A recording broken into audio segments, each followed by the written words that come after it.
Dr. Ranganathan, for you first. Gestapo state, another tool for vendetta, another instrument for washing machine and score settling, says the opposition. What do you think? Good evening, Shiv, and good evening to my fellow panelists. There are two issues out here, in fact, and both merit going into. But first, let me read out verbatim the 130th Amendment for your viewers, the so-called Corrupt Neta Bill. Quote, a minister who for any period of 30 consecutive days during holding the office as such is arrested and detained in custody on allegation of committing an offence under any law for the time being in force, which is punishable with imprisonment for a term which may exceed of 5 years or more, shall be removed from his office by the President on the advice of the Prime Minister to be tendered by the 31st day after being taken in such custody, unquote. The key phrase, Shiv, in this word salad is allegation of committing an offence. Shiv, much as it may sound troubling to many, I have to say this. E incumbet probatio qui desit non qui neget. A man is innocent until proven guilty.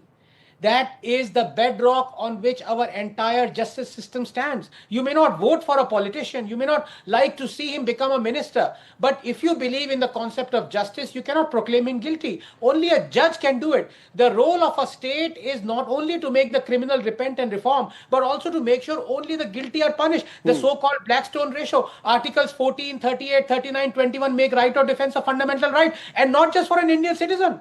It was a proud moment for us when that monster Kasab was given legal defense. But today, it appears that being called and accused is enough to be proclaimed guilty because removal from one's office is a type of punishment, like it or not. Look, 31% of our current sitting Lok Sabha MPs face serious criminal charges. 32% of our sitting chief ministers face serious criminal charges. Unless the state set up tens of separate courts and judicial mechanisms to hear cases that pertain only to politicians and public servants, unless these cases are admitted, heard and disposed within 6 months, we cannot hope for a better future for this country. Now, point number two, equally important. And here, please allow me to expose the hypocrisy of our politician. Shiv, not a day goes by when politicians and political parties cutting across ideologies and ruling dispensations demand the resignation of fellow politicians on whom charges of corruption or impropriety have been leveled, but who haven't been proclaimed guilty in a court of law. Thousands of such cases. Is it not a fact that the Congress demanded Chief Minister Kejriwal's resignation over liquor scam, even though he has not been proven guilty in a court of law? Not just Kejriwal. Congress demanded resignation of Gujarat Chief Minister Bhupendra Patel over